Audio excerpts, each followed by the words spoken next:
You walk into a room, and immediately you notice everything. The person in the corner checking their phone every 12 seconds, the way someone's smile doesn't reach their eyes, the shift in energy when you speak. You think this is anxiety, but what if it's something else entirely? Most people enter a conversation and just talk. They don't catalog micro-expressions.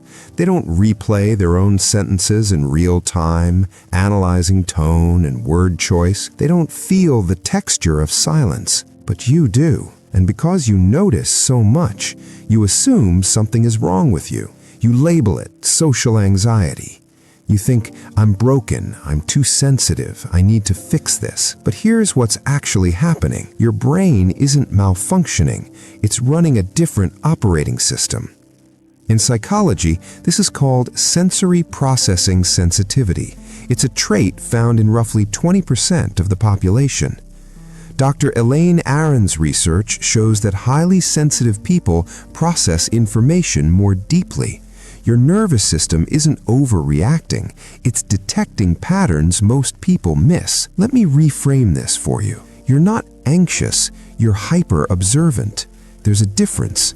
Anxiety is fear without a target. Hyper-observance is data collection on overdrive. Your brain is constantly scanning for threat, safety, belonging, rejection, not because it's broken, but because it's trying to protect you in the most information-rich environment humans have ever lived in, the social world. Here's what's happening inside your brain. Your amygdala, the part that detects danger, is highly reactive. It flags social ambiguity as potential threat. A pause in conversation, a subtle change in tone, a look you can't decode. Your prefrontal cortex then kicks in. It tries to make sense of the signal. And because you're wired to process deeply, it doesn't just skim the surface, it goes 3 layers down. What did they mean? What does this say about me? What should I do next?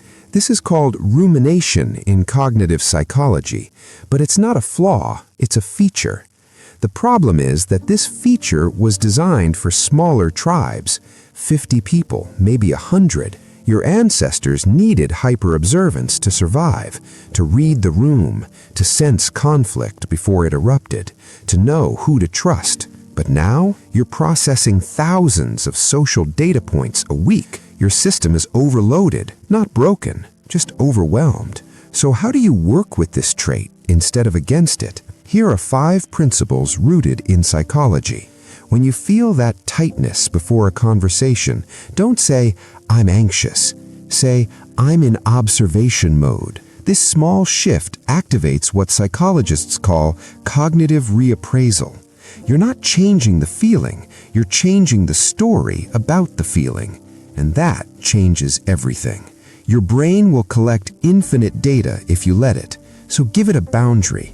Before a social event, decide, I will notice 3 things. That's it. 3 genuine smiles, 3 moments of connection, 3 points of curiosity. This is called selective attention in cognitive science.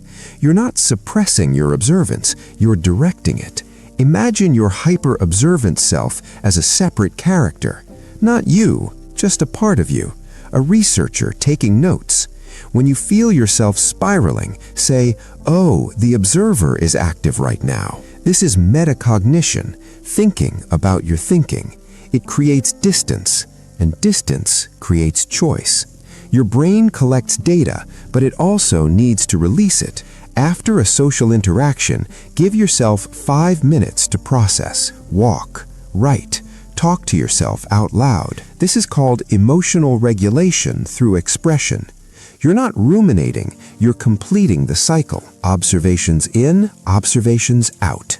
Hyper-observant people fear silence because silence feels like a void they need to fill. But silence is not empty. It's full of information. A pause means someone is thinking. A lull means the conversation is resetting. When you stop fearing silence, you stop performing. And that's when real connection happens. Here's the mental model to carry with you. Think of yourself as a high-resolution camera. Most people are taking snapshots. You're capturing 4K video. The world doesn't need everyone to be a snapshot. It needs some people who see the details, who notice when someone is struggling behind a smile, who sense the shift in a room before words are spoken.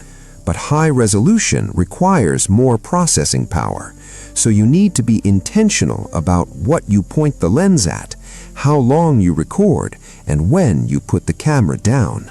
Your sensitivity is not a bug, it's a lens, and every lens has a purpose. You were never broken, you were just using a finely tuned instrument in a world built for something cruder. The noise you feel isn't weakness, it's signal, and the people worth knowing, they'll feel the difference.